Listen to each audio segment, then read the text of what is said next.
ভারত পাকিস্তানের আকাশ যুদ্ধ শেষ, এবার ভিন্ন পথে তারা। দক্ষিণ এশিয়ার দুই পারমাণবিক শক্তিধর রাষ্ট্র ভারত ও পাকিস্তানের মধ্যে ড্রোন ও ক্ষেপণাস্ত্রের লড়াই আপাতত থেমেছে। তবে থেমে থাকেনি বৈরিতা। এবার নতুন উত্তেজনার কেন্দ্রবিন্দু হয়ে উঠেছে ইন্দাস নদীর পানি, যা ঘিরে রয়েছে বহু বছরের পুরনো এক চুক্তি। আর সেই চুক্তি নিয়েই এবার দ্বন্দ্বে জড়িয়েছে নয়াদিল্লি ও ইসলামাবাদ।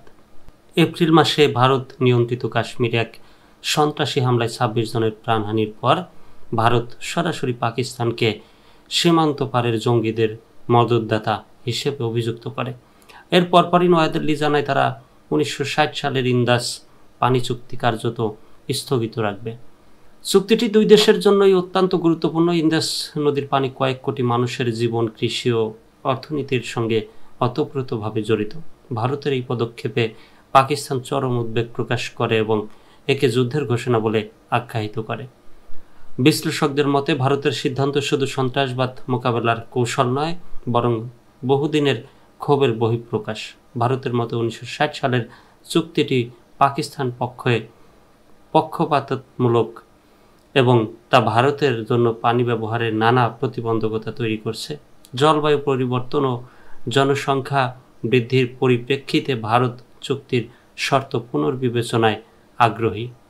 ভারতের প্রধানমন্ত্রী নরেন্দ্র মোদী বিষয়টিকে রাজনৈতিকভাবে কাজে লাগিয়ে বলেন, আমরা শুধু বলেছি চুক্তি স্থগিত করেছি, আর ওরা ঘামতে শুরু করেছে।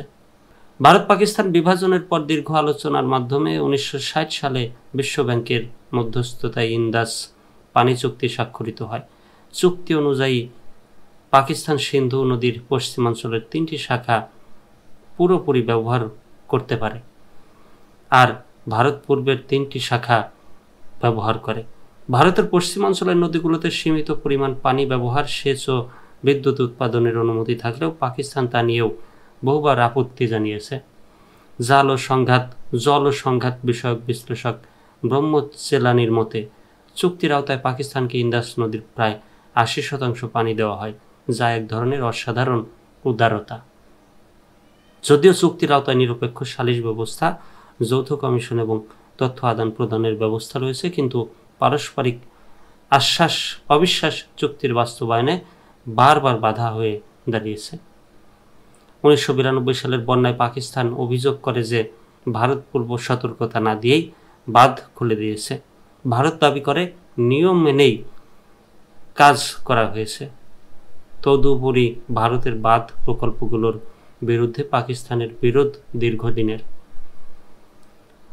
২০১৬ ও ২০১৯ সালের কাশ্মীরের জঙ্গি হামলার পরও ভারত পানি প্রবাহ কমানোর হুমকি দিয়েছিল, কিন্তু তা কার্যকর হয়নি। এবার যদিও ভারত পুরোপুরি চুক্তি থেকে সরে আসেনি, তবে কার্যত স্থগিত রাখার সিদ্ধান্তই নতুন উদ্বেগ তৈরি করেছে।